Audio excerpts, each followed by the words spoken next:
योगसमाधिना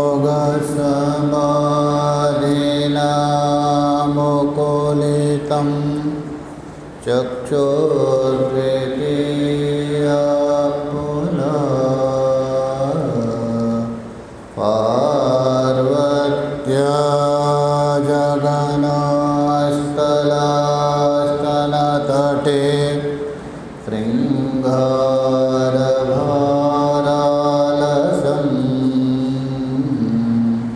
अन्यद्दूरनिरस्तजापमधना क्रोधोन्नलोदीपितं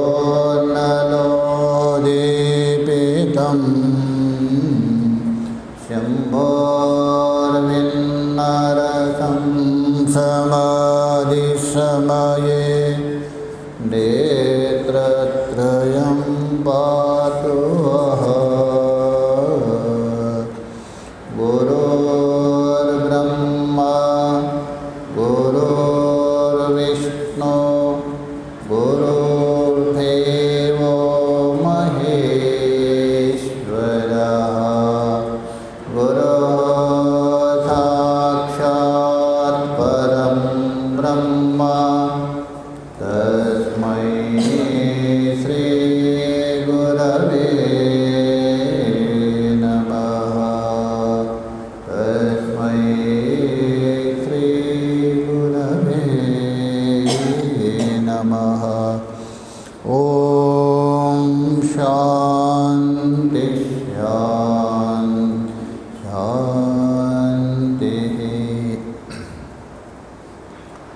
हम लोग योग सूत्र के कैवल्य पाद को लेकर जो चतुर्थ पाद है उसका विचार कर रहे हैं। तो यहाँ तक विचार हुआ जो विवेक ख्याति संपन्न हो जाता है, विवेक ख्याति की उदय हो जाती है, तभी उस योगी में अथवा उस साधक है उसकी जो आत्मा भाव भावना, तो आत्मा भाव भावना का अर्थ पहले भाष्यकार जी ने स्पष्ट किया था। मैं पहले किस योनि में था, मेरा अस्तित्व क्या था, अभी क्या है। अनेक प्रकार का जो जिज्ञासा है वो निवृत्त हो जाता है और उस समय में चित्त केवल कैवल्य प्रागभार होता है, कैवल्योन्मुख हो जाता है। तो बीच में आक्षेप किया था पूर्व पक्षी ने, तो यदि विवेक ख्याति उदय हो गई, कैवल्य प्रागभार हो गए, व्यवहार कैसे चलेगा। तो उसको समाधान किया। विवेक ख्याति के बीच में जो छिद्र छिद्र में जो युक्तान संस्कार है, उन संस्कारों को लेकर आहार है, स्नान आदि, ये जितने भी आवश्यक कार्य है हो सकता है, ये समाधान किया था। जो 27वें सूत्र में जो बता दिया, बीच बीच में जो संस्कार उत्पन्न होते उससे लौकिक ज्ञान उत्पन्न होता है। तो जिज्ञासा होती है यहाँ, ये जो इन युक्तान संस्कारों का नाश किस प्रकार से हो सकता है।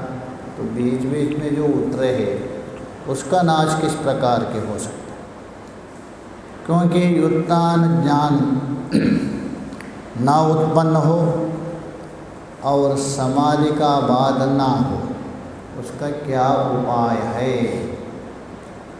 इस प्रकार जिज्ञासा होने पर जो आगे का सूत्र है उसके द्वारा स्वयं सूत्र का समाधान कर रहे हैं। ये जिज्ञासा को निवारण कर रहे हैं। देख लीजिए 28वां सूत्र देख लीजिए। हानमेषां क्लेशवदुक्तम्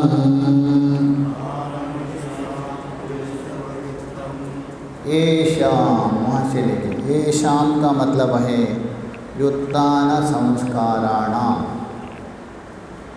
ये जो युत्तान संस्कार है इन प्रत्ययांतर उत्पन्न करने वाले, लौकिक ज्ञान उत्पन्न करने वाले, व्यावहारिक ज्ञान उत्पन्न करने वाले वो संस्कार, उसको येषां शब्द लेना। ऐसा जो युत्तान संस्कारों का हानम, हानम का मतलब है दाह, स्वकार्य सामर्थ्यम दाह, नाश अर्थात दग्ध बीज, अपने जो कार्य क्षमता है उसका जो हान बतो नाश। कैसा? क्लेशवद उक्तम, क्लेशों के समान कहा है। जैसा क्लेश बताया था ना पीछे, अविद्या अस्मिता राग द्वेषादि पंचक क्लेश, उन पंचक क्लेशों की वृत्ति रूपा, देखिए पीछे बताया था ये 5 क्लेश है अविद्यादि, उनका जो क्रिया योग के द्वारा वो क्या होते हैं? तनुकरण होते हैं, नष्ट नहीं होते, पीछे बताया था, हल्के हो जाते, और विवेक ख्याति के द्वारा दग्ध भी न होते, विवेक ख्याति के द्वारा बिल्कुल समाप्त होते, पीछे बताया था। उसी प्रकार वित्तान संस्कारों का भी दग्ध बीजता विवेक ख्याति रूप अग्नि के द्वारा हो जाता है, उसके द्वारा हो जाता है, क्रमशः हो जाता है, एकाएक नहीं। क्योंकि पीछे भी बताया था ये युत्तान संस्कार किसमें उत्पन्न हो रहे? विवेक ख्याति के बीच बीच छिद्र में। इसका मतलब विवेक ख्याति पूर्ण रूप से प्राप्त नहीं हो गई। अच्छा, ये विवेक ख्याति किसका धर्म है? चित्त का धर्म है ना, पुरुष का कोई धर्म नहीं, वो निर्धर्मक है, ये केवल चित्त का ही धर्म है। और चित्त का धर्म है, पीछे भी बताया था, सप्त प्रज्ञा खा दिया था, समाधि पाद में चित्त की 7 प्रज्ञा, 7 भूमिका बता दिया था। वेदांत में भी देखिए 7 भूमिका है, किसकी? ज्ञान की। ये जो 7 भूमिका बता दिया वेदांत में भी, आत्मा की नहीं, वहाँ भी किसकी भूमिका है? ज्ञान भूमिका, मतलब चित्त की है, चित्त की ही 7 भूमिका। इसलिए यहाँ भी समझना चाहिए, जो विवेक ख्याति है उसके द्वारा तो जल जाता है, तात्पर्य है विवेक ख्याति अप्रौढ़ावस्था है,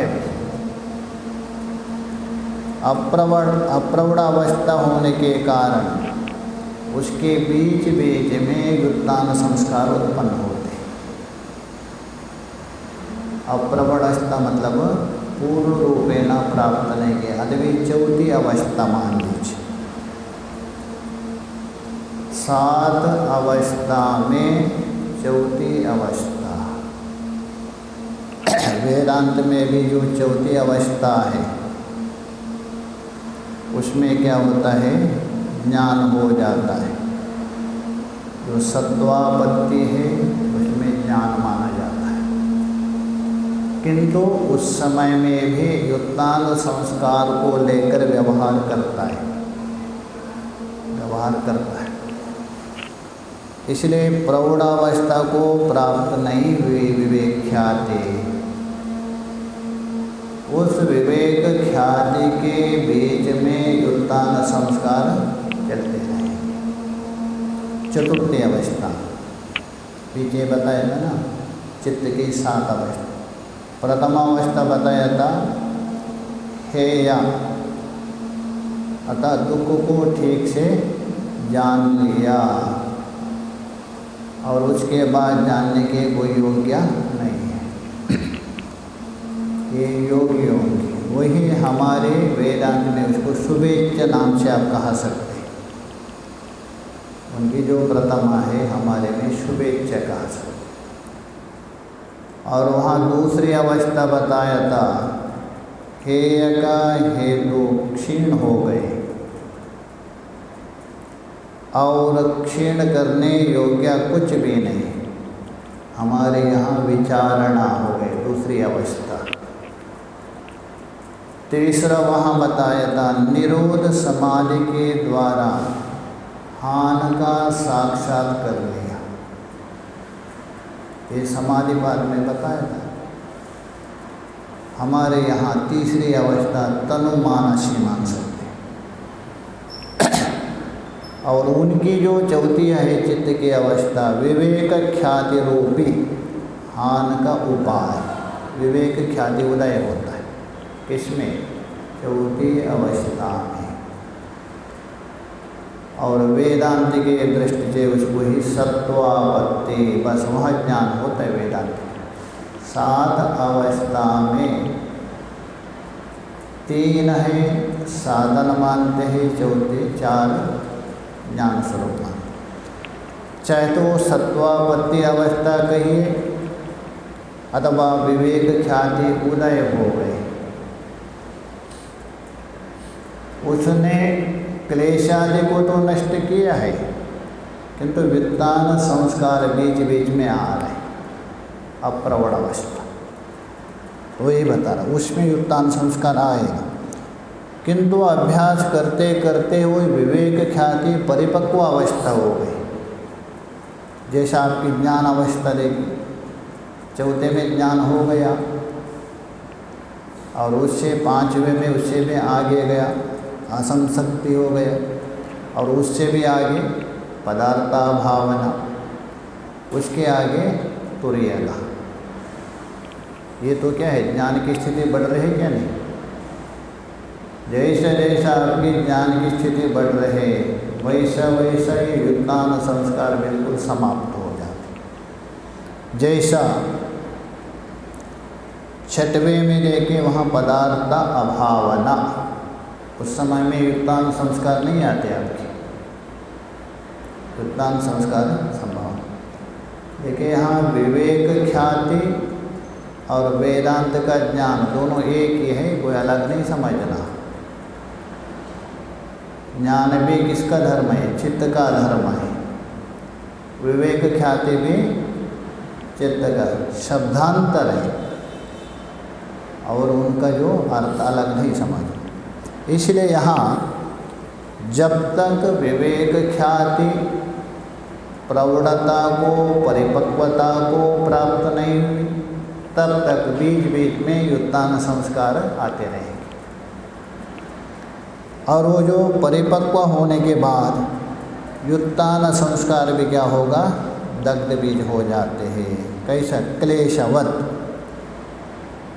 जिस प्रकार क्लेश दग्ध हो गए, उसी प्रकार युक्तान संस्कार भी दग्ध हो जाते हैं। ये बता दिया। येषाम हानम क्लेशवद उक्तम। भाष्य में देखिए, यथा क्लेशः दग्धबीज भावः, ये दृष्टांत है। यथा बोल तो येन प्रकारेण, जिस प्रकार। प्रसंख्यः, प्रसंख्यान अग्नि। देखिए प्रसंख्यान कहिए, विवेक ख्याति कहे, एक ही अर्थ है। प्रसंख्यान और विवेक ख्याति दो नहीं है, उसी का नाम है। जिस प्रकार विवेक ख्याति रूप अग्नि अथवा प्रसंख्यान अग्नि के द्वारा क्लेशः, अविद्या, अस्मिता, राग, द्वेष, अभिनिवेश, पंचक्लेश, दग्ध बीज भावा,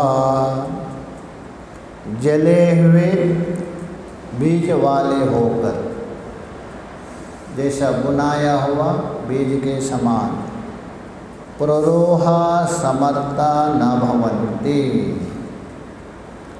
अर्थात अंकुरित होने के सामर्थ्य नहीं रहते। कौन? जले हुए बीज।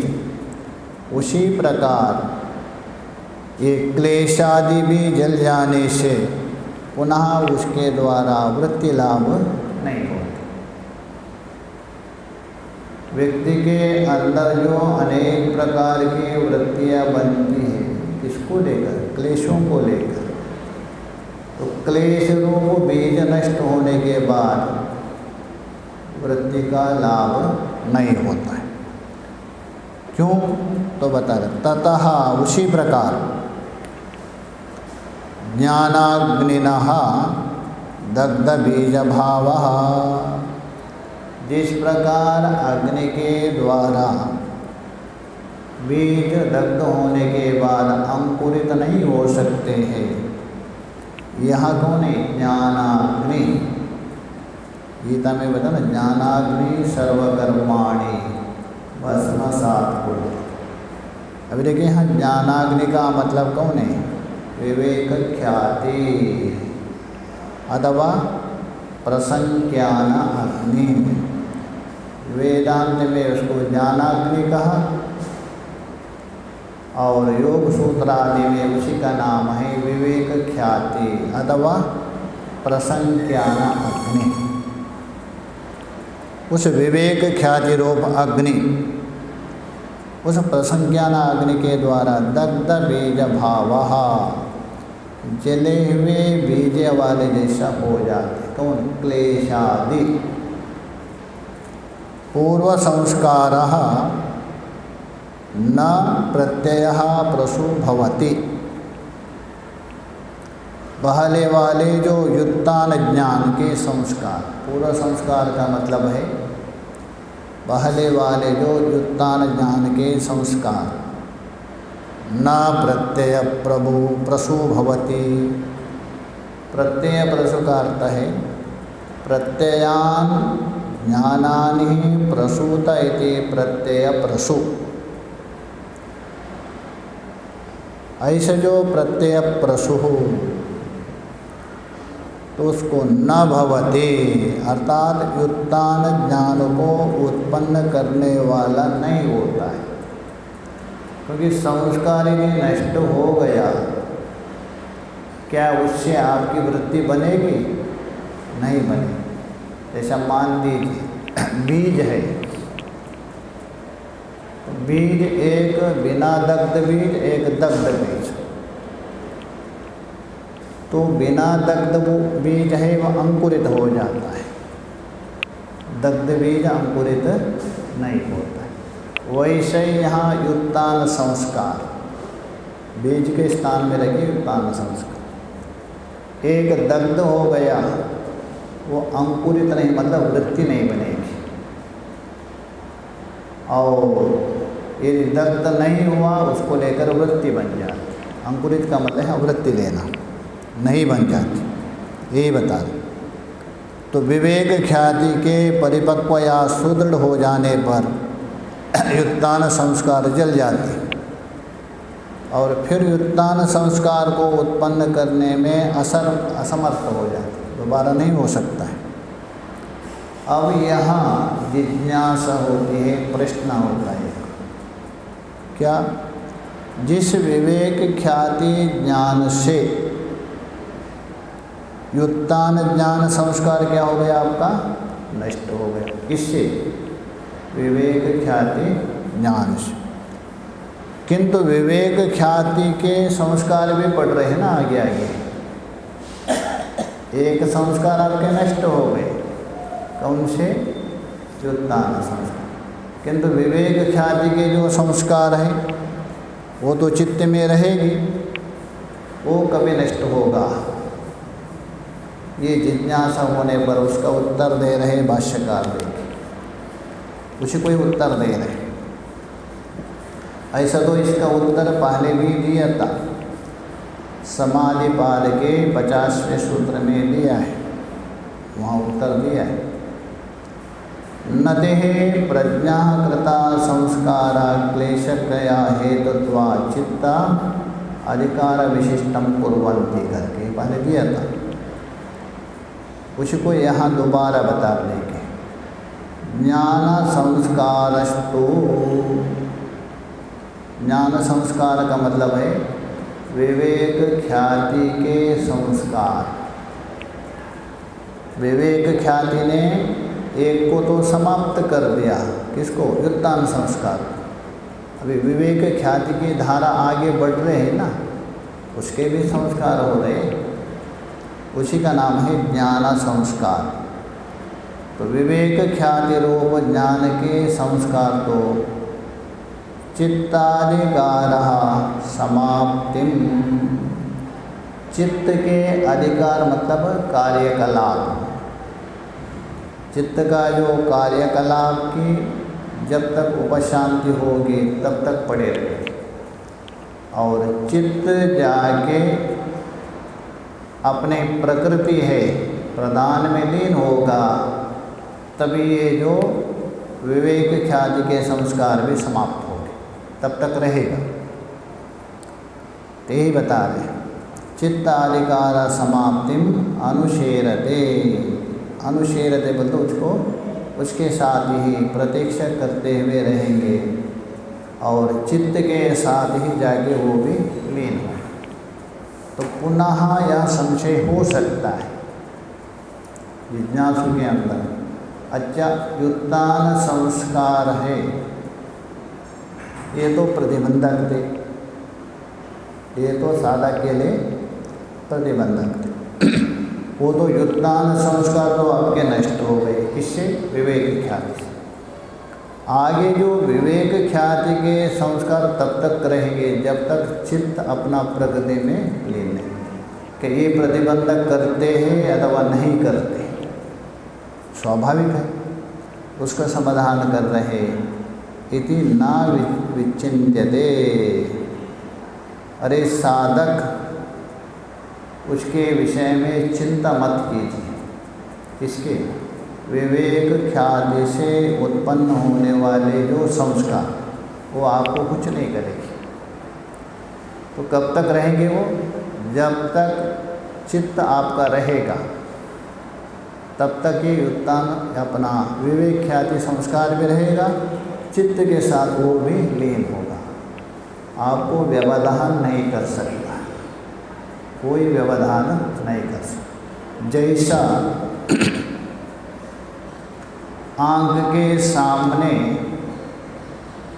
आप कोई वस्तु लाए, तभी उस आँख से आप देख नहीं सकते, व्यवधान आ गया ना। किंतु उसी आँख और पुस्तक के बीच में आपने चश्मा लाया, क्या व्यवधान करेगा आपको देखने में? व्यवधान तो है, प्रतिबंधक तो है, बीच में है, तो भी व्यवधान। वैसा ही ये जो व्युत्थान संस्कार है, ये प्रतिबंधक करते हैं, किंतु विवेक ख्याति के संस्कार है, ये कभी प्रतिबंधक नहीं करते। जैसे चश्मा बीच में होने पर भी प्रतिबंधक नहीं, तो वैसे ही विवेक जब तक चित्त है तब तक रहेगा। अतः इति ना चिंत्यन्ते, इसलिए उसके शांत कब होगा और ये व्यवधान करेंगे या नहीं करेंगे, इसके विषय में चिंता नहीं करनी चाहिए, ये कुछ नहीं करेंगे आपको, ये बता दें। आगे बता रहे, देखिए आगे के सूत्र में, प्रसंख्यानेऽपि कुर्षिदस्य सर्वदा विवेकख्यातेर् धर्ममेघ समाधिः। तो प्रसंज्ञाने भी, तो प्रसंज्ञान का अर्थ अभी क्या किया था? विवेक ख्याति। प्रसंज्ञान का अर्थ है विवेक ख्याति। तो विवेक ख्याति हो जाने की स्थिति में भी अकुत्सितस्यः कुत्सितेषु विषयेषु सीदति इति कुत्सिता रागा। कुत्सित हो गया विषय, उन विषयों में ही निरंतर जो लगता है उसका नाम है कुत्सिता राग। और अविद्यमानः कुत्सिता, कुत्सित का अर्थ होता है राग। और अविद्यमानः कुत्सिता इति अकुत्सितः, मतलब राग आदि से रहित। कहने का मतलब जो विवेक ख्याति में भी आसक्ति रहित हो जाता है। अभी देखिए यहाँ विवेक ख्याति में आसक्ति रहित सूत्रकार तो बोल रहे, सूत्र में थोड़ा ख्याल कर दीजिए। प्रसंज्ञेन अपि अकुत्सितस्यः, प्रसंज्ञान मतलब विवेक ख्याति, अकुत्सित बोल तो उसमें भी वैरस्य भाव हो गया आपको, उसमें भी आसक्ति रहित हो गई। सर्वदा विवेक ख्याति, दोबारा विवेक ख्याति आएगी कहाँ से? सूत्र में परस्पर विरोध जैसा देख रहे, पूर्वार्ध में बोल दिया विवेक ख्याति में भी आसक्ति रहित हो गया, आगे बता रहे सर्वथा विवेक ख्याति, आगे विवेक ख्याति उत्पन्न हो रही। इसलिए पहले प्रसंज्ञान मतलब विवेक ख्याति से उपलक्षण लेना आपको। विवेक ख्याति में आसक्ति रहित नहीं हो रहे, उसका त्याग नहीं कर रहे, किंतु विवेक ख्याति से जो प्राप्त होने वाली सिद्धि है, पीछे बताया था ना, विवेक ख्याति में संयमन करने से भी सिद्धि प्राप्त होती है। कौन? सर्ववशित्व सर्वज्ञत्व, उसमें आसक्ति नहीं होना, उसको त्यागने से।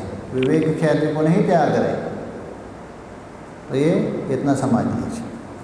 तो सर्वभावाधिष्ठातृत्व जो सिद्धि है उसमें भी कुछ बोल तो उनमें भी वैराग्य उत्पन्न होने से, वीतराग विरक्त होने से, तो विवेक ख्याति सर्वता विवेक ख्याति, सर्वता मतलब है पूर्ण रूपेण, क्योंकि विवेक ख्याति है चौथे अवस्था में हो रही, पहले ही कहा दिया था, उसकी जो अवस्था है आगे बढ़ते जाएगी। चौथे में आपको विवेक ख्याति हो गई, उसमें संयमन करने से सर्वज्ञत्व सर्ववशित्व आता है, उसमें भी आप वैरस्य हो गए, तभी आपकी विवेक ख्याति है प्रज्वलित होती है, प्रौढ़ हो जाती है। उसको बताएं सर्वता भावेन, अतः निरंतर विवेक ख्याति है, अतः विवेक ख्याति रहने के कारण धर्ममेघ समाधि, उस योगी में एक धर्ममेघ समाधि प्रादुर्भाव होती है। कभी जो विवेक ख्याति से प्राप्त होने वाले जो भी ऐश्वर्य को त्याग दिया, तभी आपकी विवेक ख्याति की जो भूमिका आगे बढ़ते जाती है, तो विवेक ख्याति प्रौढ़ हो जाती है, तभी जाके धर्ममेघ समाधि। धर्ममेघ क्या है? इसके विशेष व्याख्या पहले किया है, प्रथम पाद में ही किया है, दूसरे सूत्र में धर्मान मेहति वर्षति इति धर्ममेघ, अथवा क्लेशकर्मादीनः निःशेषेणः उन्मूलकः, क्लेश कर्मादियों को पूर्ण रूपेण उन्मूलन को नष्ट करके धर्म मेहति, केवल धर्म की ही वर्षा करते हैं, इसलिए इसका नाम है धर्ममेघ समाधि। इसी का भी व्याख्या अलग अलग विद्वानों ने अलग अलग किया है। वाचस्पति मिश्रा जी ने वहाँ किया है एकाग्र भूमि की जो अंतिम अवस्था, चरम अवस्था है, ये धर्ममेघ समाधि। ये नहीं समझना, इसका निर्भीज समाधि नहीं है ये। अर्थात संप्रज्ञात समाधि के एक विशेष अवस्था है। संप्रज्ञात समाधि है, उसकी एक विशेष अवस्था है, मतलब असंप्रज्ञाता उसका बीच की अवस्था मान लीजिए। ऐसी जो धर्ममेध समाधि प्राप्त होते, यहाँ कुछ लोगों का विचार विरोध आ रहे हैं। कुछ लोग है पातंजलि रहस्यकार आदि जो विचारकों ने, अच्छे विद्वान है, विचार तो किया उन्होंने, धर्ममेघ समाधि को ही परवैराग्य मान लिया है। जो धर्ममेघ समाधि है उसी को ही परवैराग्य मान। किंतु आप आगे पीछे अनुसंधान करके देख लीजिए, समाधि पाद में स्पष्ट वहाँ बता दिया भाष्यकार ने, उसका निरूपण करते हुए समाधि पाद का, चाहे तो दूसरा सूत्र हो अथवा 16वें सूत्र हो समाधि पाद का, वहाँ स्पष्ट किया है विवेक ख्याति के प्रति जो विरक्त होना वो परवैराग्य है। विवेक ख्याति है उसके प्रति भी जो विरक्त हो जाता है उसी का नाम है परवैराग्य। धर्ममेघ समाधि का नाम परवैराग्य नहीं लेना। तो धर्ममेघ समाधि क्या है? परवैराग्य ने तो है क्या? धर्ममेघ समाधि है, विवेक ख्याति का ही एक चरम सीमा है। विवेक ख्याति है उसकी ही एक चरम सीमा है, ये लेना। दोनों में अंतर कर, विद्वानों ने भी वहाँ कुछ भ्रमित कर दिया है, पूरा अनुसंधान करके देख लीजिए। इसलिए धर्ममेघ समाधि परवैराग्य नहीं। परवैराग्य उसको माना है, विवेक ख्याति के वो भी आप त्याग देते हैं तभी वैराग्य। इसलिए इतना समझ लीजिए। भाष्य में देखिए, यदा अयं ब्राह्मणः प्रसंज्ञानेऽपि अकुत्सितः। अयं ब्राह्मणः, अयं ब्राह्मणा शब्द से यहाँ संकेत कर रहे साधना में लगे हुए योग अथवा ब्रह्म प्राप्ति के और अग्रसर जो योगी वो ब्राह्मण लेना। साधक योगी प्रसंज्ञाने भी अर्थात विवेक ख्याति में भी अकुत्सितः रागहीन अथवा आसक्ति रहे। कुत्सित कहते हैं आसक्ति, राग अथवा लगा, ये कुत्सित का अर्थ है। अकुत्सित का मतलब अनासक्ति, आसक्ति से रहित, राग आदि से रहित। किसमें? विवेक ख्याति। विवेक ख्याति नहीं लेना, भाष्यकार स्पष्ट करेंगे। विवेक ख्याति से उपलक्षण कौन? विवेक ख्याति से प्राप्त होने वाली जो सिद्धि है वो लेना। जैसा शिकी ध्वस्ता, शिकी ध्वस्ता, वह शिकी नष्ट नहीं हो रही, शिका नष्ट हो रही। वैसे ही यहाँ विवेक ख्याति में विरक्त नहीं हुई। विवेक ख्याति का ऐश्वर्य है उसमें विरक्त, ये लेना। और ततोपि, ततोपि का अर्थ कर रहे प्रसंज्ञानादपि, उस प्रसंज्ञान से भी न किंचित प्रार्थयते। देखो स्पष्ट कर रहे हैं, उस विवेक ख्याति से भी कुछ भी प्रार्थना नहीं करता है। मतलब मुझे ये सिद्धि मिले, अमुक सिद्धि मुझे प्राप्त हो, मेरा यश चले, ये भी नहीं प्रार्थना। तो विवेक ख्याति से प्राप्त होने वाले जो भी सिद्धि है उसको नेग्लेक्ट करता है, उपेक्षा करता है। तत्रापि, तत्रापि बोलते सर्वभाव अधिष्ठातृत्व के प्रति,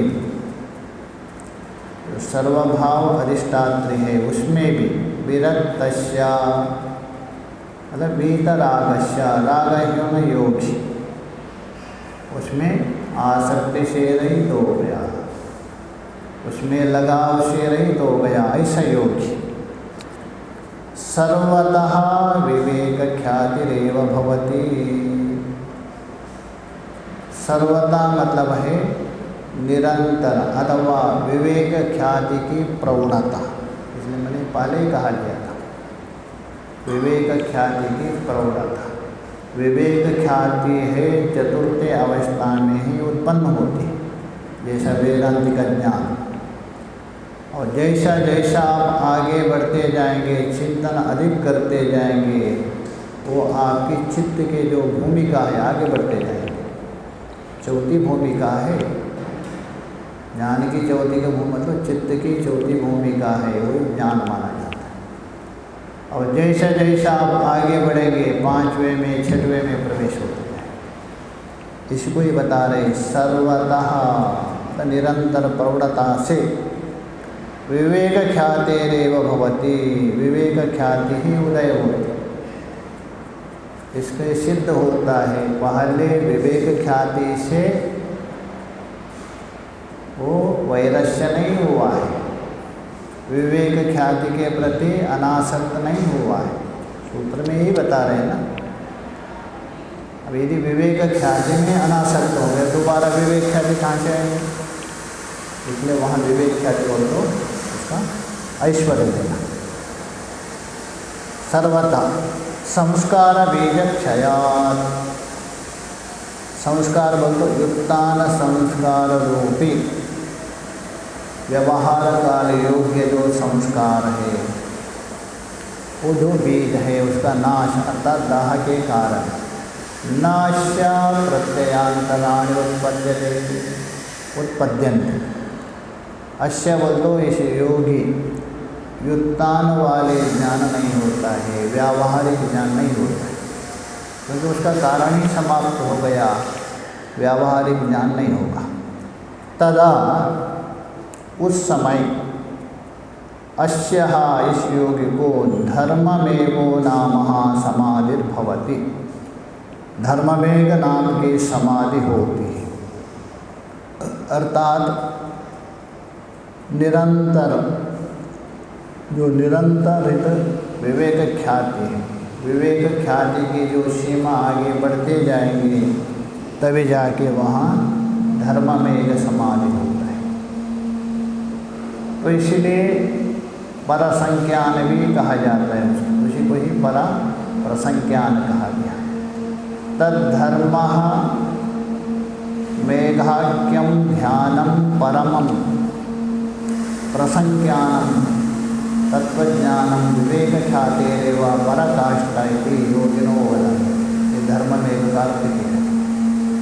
अतः वही धर्ममेघ है जो ध्यान है, उस ध्यान का जो पराकाष्ठा है अथवा विवेक ख्याति की पराकाष्ठा है, प्रौढ़ता है, उसी का नाम है धर्ममेघ समाधि। ये उत्पन्न है। आगे देके बता रहे हैं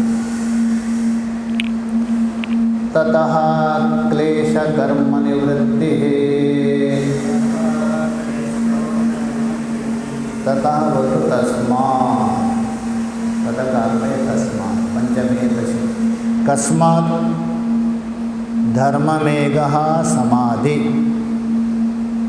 जो धर्ममेघ नाम की समाधि योगी के चित्त में उदय होती है, तो उस धर्ममेघ समाधि नाम का सुदृढ़ एवं निरंतर जो प्रवाहमान विवेक ख्याति के कारण ये तथा का क्लेश कर्म निवृत्ति,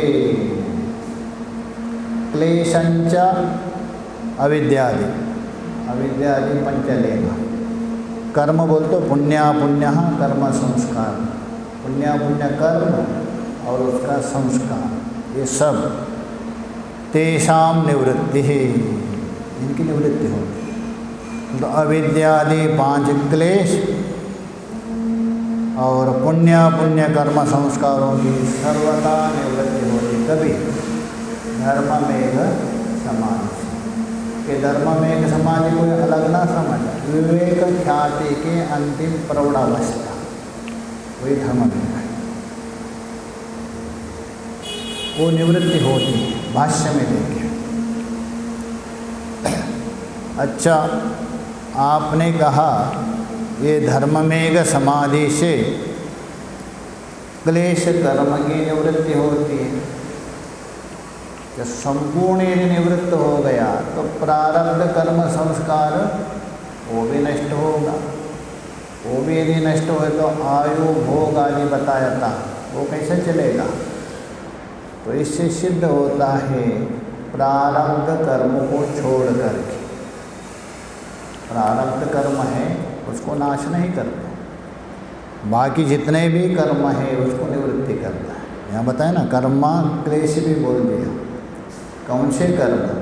आगामी कर्म, संचित कर्म है उसको नष्ट करते, प्रारब्ध को नष्ट नहीं करते, क्योंकि प्रारब्ध आपको भोगना पड़ेगा। और शास्त्र में आता है ना, जीवन्नेवा विमुक्तो भवति, जीते जीते मुक्त है। तो जीते जीते मुक्त कैसे होगा? प्रारब्ध हो तभी संभव है। इसलिए वहाँ ये लेना, प्रारब्ध को छोड़ करके अन्य सारे कर्मों को नष्ट कर, जैसे वेदांति में है ना वैसे लेना। भाष्य में देखिए, तल्लाबाद,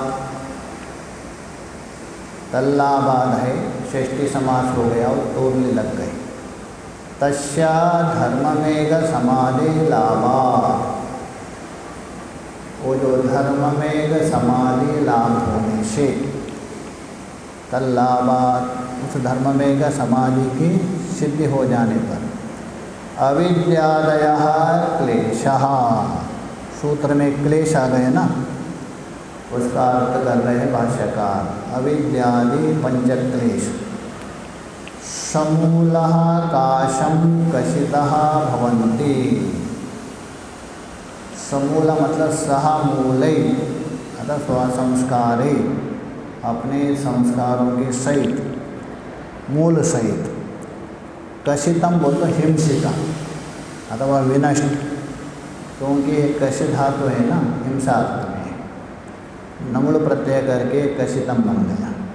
अतः मूल के सहित वो नष्ट हो जाते, अपने संस्कारों के सहित ये सारे क्लेश आदि नष्ट हो जाते। ये हो गया समूलः काशं कशितः भवन्ति। कशित का मतलब है हिंसा, मूल सहित वो हिंसित होते हैं, नष्ट होते। कौन? अविद्यादि क्लेश। और कुशला कुशलाश्च कर्माशयः, कर्माशय का अर्थ कर रहे, देखिए सूत्र में कर्म आ गए ना, उसका अर्थ कर रहे।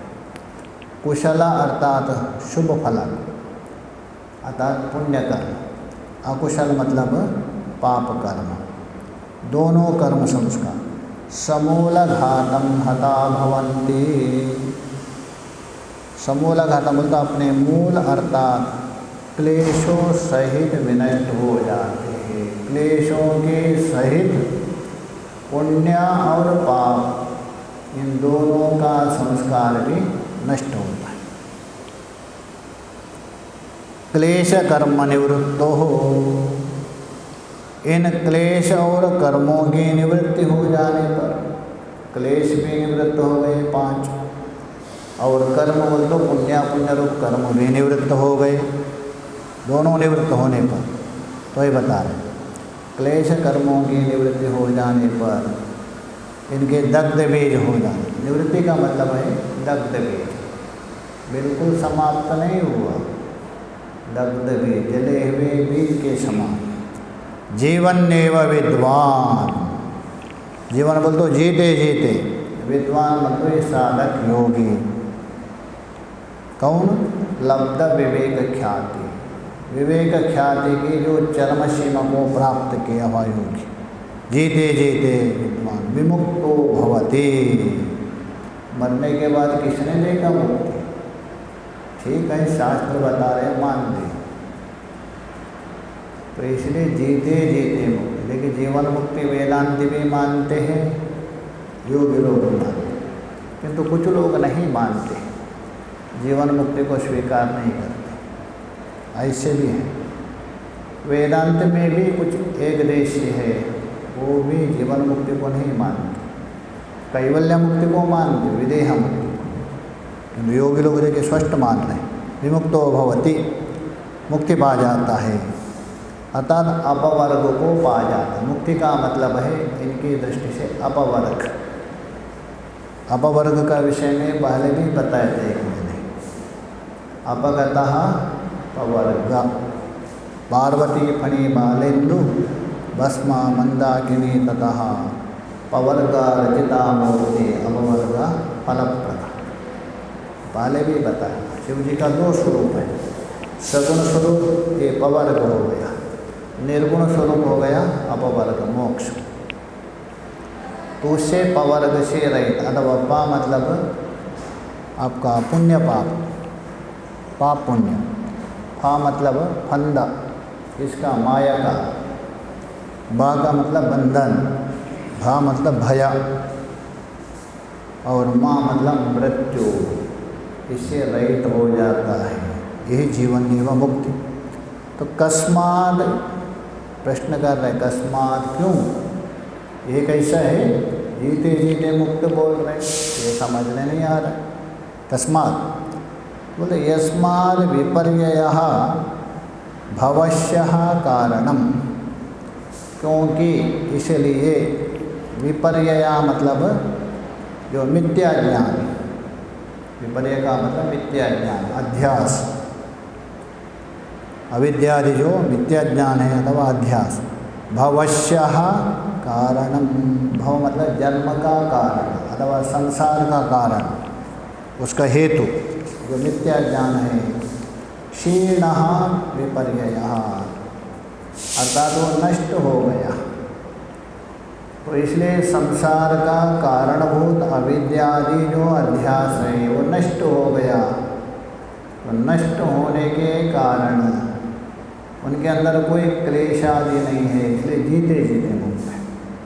कश्चित केनचित क्वचित, कश्चित बोल तो कोई भी प्राणी, केनचित किसी भी प्रेक्षवान को, और क्वचित बोल तो कहीं भी, कोई भी जीव हो और किसी भी प्रेक्षवान को कहीं भी प्रत्यक्ष या आगम के द्वारा जाता उत्पन्न हुआ नहीं दृश्यते, दोबारा उसका जन्म हुआ और उन्होंने जन्म होकर दर्शन दिया है, ये कभी संभव नहीं।